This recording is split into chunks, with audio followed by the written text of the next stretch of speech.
مشروع أنبوب غاز نيجيريا المغرب حقيقة الفيل الأبيض الذي صدم الخبراء في وقت راهي الجزائر، تخدم على مشروع واقعي بين نيجيريا النيجر الجزائر. المغرب راح نحو مشروع ضخم في الشكل لكن فارغ فيه.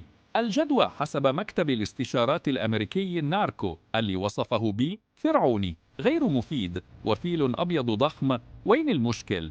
المشروع الجزائري يعبر 3 دول فقط ويستغل بنى تحتية موجودة. المشروع المغربي لازم يتبنى من الصفر، يمر عبر 12 دولة على الساحل الأطلسي وبمسار بحري معقد يقدر يطيح المشروع كامل. الأرقام تزيد توضح الصورة. المغرب يقول المشروع رح يستفيد منه 400 مليون شخص، لكن ناركو تكشف الحقيقة. 268 مليون نيجيري عندهم غاز أصلا، باقي الدول ماشي بلا كهرباء كما يروج. التخمين الحقيقي 40 مليون فقط، وإذا كل دولة خزنت 5% من الغاز، المغرب ما رح يوصل في 2040 غير 15 مليار مليلتر فقط، بينما الجزائر اليوم تصدر 44 مليار مليلتر لإسبانيا وإيطاليا وحدهم.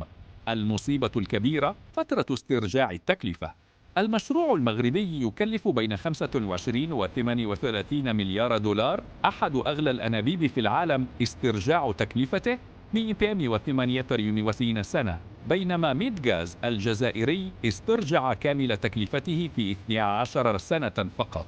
فالسؤال، علاه الإصرار المغربي حسب رئيس ناركو. القصر الملكي يحب المشاريع الاستعراضية. المسؤولون المغاربة يعرفوا أن المشروع غير قابل للتنفيذ. الهدف الحقيقي خدمة ملف الصحراء الغربية سياسيا. في المقابل المشروع الجزائري واقعي، أقل تكلفة، أكثر أمان، وعنده جدوى اقتصادية واضحة.